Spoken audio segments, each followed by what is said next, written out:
সরস্বতী পুজো আর দিদির বিয়ে একসাথে ডবল আনন্দ। আইবুড়ো ভাত থেকে গায়ে হলুদ। কেমন কাটলো আমাদের মাসির মেয়ের বিয়ে, চলো দেখি।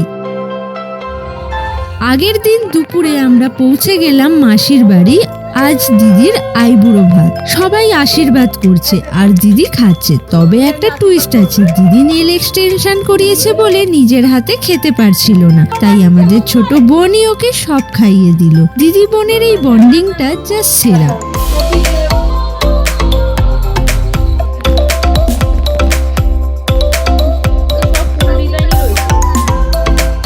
খাওয়া দাওয়ার পর দিদি বসলো মেহেন্দি পড়তে, ওদিকে আমরা গেলাম গঙ্গা নেমন্তন্ন করতে।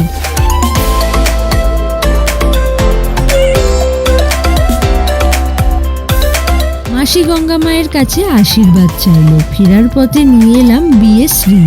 ধানের কুনকের মতো তৈরি করা শ্রীয়ের এই কাজটা আমি প্রথমবার দেখলাম, জাস্ট অসাধারণ।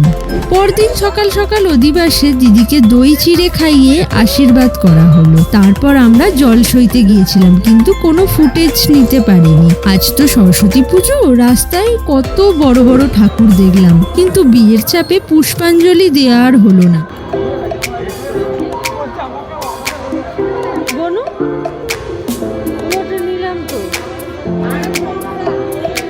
লজে আসতেই ফটোগ্রাফারদের ফটোশুট শুরু। আমরা দাঁড়িয়ে দাঁড়িয়ে দিদির পোজ দেয়া দেখছিলাম। এরপর শুরু হলো নান্নি।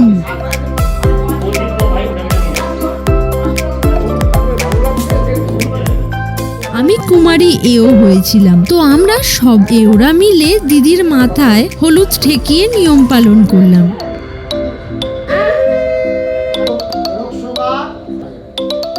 ঠিক এরপরেই জামাইবাবুর বাড়ি থেকে চলে এলো গায়ে হলুদের তথ্য।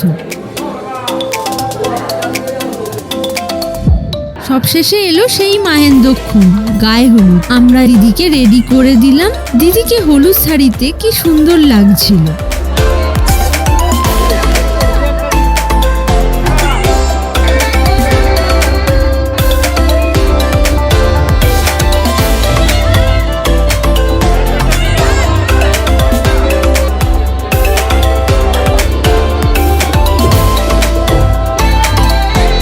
আমরা সবাই মিলে একটু একটু করে দিদির কপালে গালে হলুদ মাখিয়ে দিলাম।